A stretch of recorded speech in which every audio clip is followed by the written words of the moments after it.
আমরা সাধারণত একটা টাইপ কাস্টিং বাগানি হয়ে গেছি, মানে এক ধরনের গাছ নিজেরা পছন্দের গাছ লাগাই বর্তমানে সময় সুযোগ কম বলে। কিন্তু অসুবিধাটা হচ্ছে যেই গাছটা আমাদের পছন্দের গাছ সেই গাছটা কিন্তু সারা বছর ফুল দেয় না।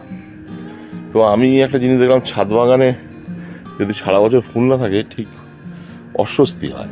তো আমি গরম, বিশেষ করে এই গরমে ট্রপিক্যাল হিবিস্কাসের ব্লুমিং কমে যায়, ধরে রাখতে পারে না, ঝরে যায় কুড়ি, নানা রকম অসুবিধা হয়। তো আমি অনেক ধরনের গাছ আমি ছাদে রেখেছি। তো তার মধ্যে আমি একটা অত্যন্ত সহজ গাছ আমি করছি, সেটা দেখাই।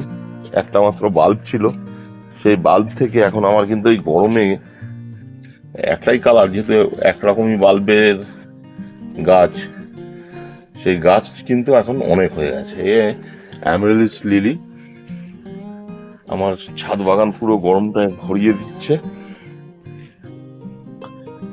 তো আপনারাও যদি চান যে নিজের ছাদ বাগান বেশ পরিপূর্ণ থাকবে, তো একটা অ্যামেরিস লিলির বাল্ব নিয়ে আসুন। আমি শুধু অ্যামেরিস লিলি না, তারপরে অনেক ধরনের লিলি 2-4টে বাল্ব আমি কিনেছি, সেগুলোও করছি। আর তো ব্লুমিং শুরু করে দিয়েছে বেশ বিভিন্ন জায়গায়।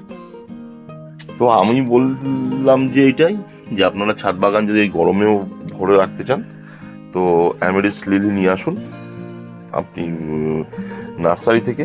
প্রথম বছর হয়তো অল্প একটু ফুল পাবেন, তারপরের বছর থেকে যদি রিপোর্ট নাও করেন, পাতাগুলো কেটে দেবেন শীতের সময়, আপনি ঠিক মার্চ থেকে ভালো ফুল আপনার ফোটা শুরু করবেন।